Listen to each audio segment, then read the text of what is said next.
নমস্কার বন্ধুরা, সবাই কেমন আছো?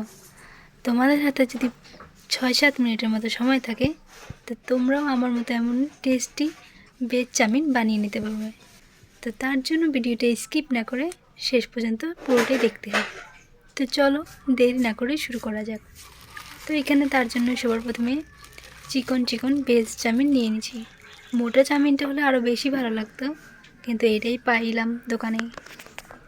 তো আজকে এই ভেজ চাউমিন রান্না করার জন্য লাগবে 3টা মিডিয়াম সাইজের পেঁয়াজ, একটা বড় সাইজের গাজর, আর হচ্ছে এতটুকুর মতো বাঁধাকপি। তো তার জন্য সবার প্রথমে পেঁয়াজগুলোকে কেটে নিচ্ছি। পেঁয়াজের যে গোড়ার দিকে যে থাকে সাদা সাদা অংশ, ওইটা আমার থেকে ভালো লাগে না খেতে, তাই আমি ওগুলো কেটে ফেলে দিচ্ছি। ওটা তোমাদের ইচ্ছে, তোমরা কাটবে নাকি কাটবে না। তারপরে পেঁয়াজগুলো কাটার পর গাজরটাকেও আমার মাঝখান দিয়ে ব্যাকা করে কেটে নেব, তাহলে গাজরগুলো লম্বা লম্বা হবে। এমন করে গাজরগুলো কেটে নিলাম। তারপরে এইখানে আমি কেটে নেব সবার লাস্টে হয়েছে বাঁধাকপি। এখন আমার সব সবজিগুলো কাটা হয়ে গেছে। তোমরা চাইলে আরও সবজি দিতে পারো, যেমন ক্যাপসিকাম, তারপর মটরশুঁটি, বিনস। এগুলো আমার থেকে ভালো লাগে না, মটরশুঁটিটা ভালো লাগে, মটরশুঁটি ছিল না তাই দিইনি। তো ওইগুলো তোমরা দিতে পারো চাইলে। তো এখন আমি তারপরে কড়াইয়ের মধ্যে জল দিয়ে দিলাম গরম করার জন্য। তারপর ওর মধ্যে স্বাদ অনুসারে সামান্য অল্প পরিমাণ নুন দিয়ে দিলাম। নুন দেওয়ার পর ওর মধ্যে কিছু পরিমাণ রিফাইন তেলও দিয়ে দিলাম। এখন জলটা ফুটা পর্যন্ত অপেক্ষা করতে লাগবে। জলগুলো ফুটে গেলে ওর মধ্যে দিয়ে দিলাম লেবু। আমাদের ঘরে লেবু ছিল তাই লেবুও দিয়ে দিলাম, জানি না কেমন হবে, দিয়ে দিলাম আর কি। তারপরে এগুলো নাড়ে চাড়ে ওর মধ্যে চাউমিনগুলো দিয়ে দিলাম। চাউমিনগুলো দিয়ে খুন্তি দিয়ে আস্তে আস্তে করে এগুলোকে নাড়ে নেব, যেন চারিদিকে জলে ভিজে যায় আর ভালো মতো সেদ্ধ হয়ে যায় সব দিক দিয়ে। তেমন করে কিছু সময় এগুলোকে সেদ্ধ করে নেব। এই চিকেন চাউমিনটা কিন্তু সেদ্ধ হতে খুবই কম টাইম লাগে, আর মোটা চাউমিনটা সেদ্ধ হতে কিন্তু একটু বেশি টাইম লাগে। তো এইগুলো চাউমিন কিছু সময় সেদ্ধ করার পর একটা চাউমিন নিয়ে মাঝখান দিয়ে ভেঙে দেখতে লাগবে যে ভিতরে সেদ্ধ হয়েছে নাকি হয়নি।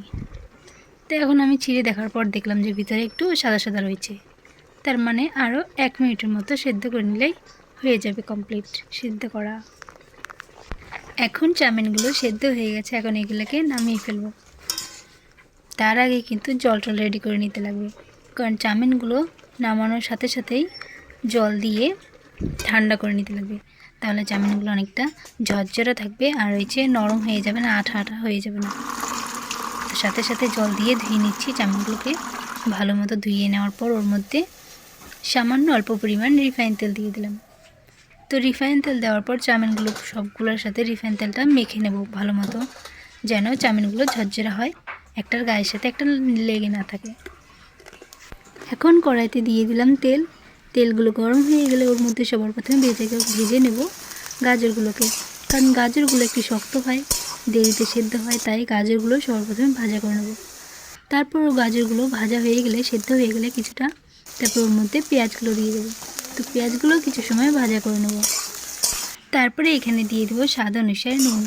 নুন দিয়ে পেঁয়াজ আর গাজরগুলোকে কিছু সময় ভাজার পর ওর মধ্যে দিয়ে দিলাম বাঁধাকপি কুচি। বাঁধাকপি কুচিটা লাস্টে দিলাম, কারণ বাঁধাকপিটা খুবই তাড়াতাড়ি সেদ্ধ হয়ে যায়, তাই সবাই লাস্টে দিলাম। তো এইগুলোকেও ভাজা করে নিচ্ছি। ভাজা করে নেওয়ার পর এখন ভাজা হয়ে গেছে, এখন ওর মধ্যে সেদ্ধ করা চাউমিনগুলো ঢেলে দেবো। এখন চাউমিনগুলো আর ভেজে রাখা ওই গাজর, পেঁয়াজ, বাঁধাকপি সব কিছু আস্তে আস্তে করে মিশিয়ে নিতে লাগবে, নাড়িয়ে খুন্তিটা আস্তে আস্তে করে ঝাঁকিয়ে এগুলো সব কিছু মিক্স করে নিতে লাগবে। তারপর ওর মধ্যে দিয়ে দিলাম, তোমরা যেমন ঝাল খাবে ওই হিসেবে ঝালটা দিয়ে দেবে। তো আমি এখানে ঝাল দিয়ে দিলাম লঙ্কার গুঁড়ি। তারপর এগুলোকে মিক্স করে নেবো আবার সেই খুন্তির সাহায্যে। তারপরে এই লঙ্কাগুলো যখন মিক্স করা হয়ে যাবে, তারপর ওর মধ্যে দিয়ে দিলাম কিষান টমেটো সস। তারপরে এগুলো দিয়ে তারপরে এগুলোকে আবার সেম খুন্তি দিয়ে নাড়ে ঝাঁকিয়ে মিক্স করে নিতে লাগবে। তো এগুলো মিক্স করার পর ওর মধ্যে সবার লাস্টে দিয়ে দেবো ম্যাগি মশলা। এই ম্যাগি মশলাটা দেওয়ার পর 1 মিনিটের মতো এই চাউমিনগুলোকে ভাজা করে নিলেই চাউমিন রান্না হয়ে যাবে।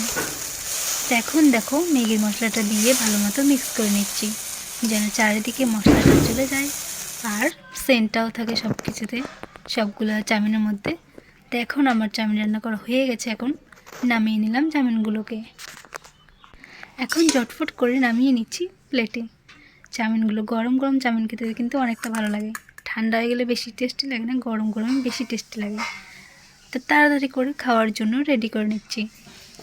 তো এইখানে নিয়ে নিলাম উপর দিয়ে বাঁধাকপি কুচি, পেঁয়াজ কুচি আর একটু হালকা গাজর কুচি, আর উপর দিয়ে টমেটো সস। তো তোমাদের কেমন লাগছে আমার এই রেসিপিটা, চাউমিন রান্না করার রেসিপিটা, কমেন্ট করে জানি। তোমরাও বাড়িতে এমন করে ট্রাই করে দেখতে পারো, কেমন হবে কমেন্ট করে বলো। তো চলো দেরি না করে তাড়াতাড়ি খেয়ে ফেলা যাক, নয়তো ঠান্ডা হয়ে যাবে।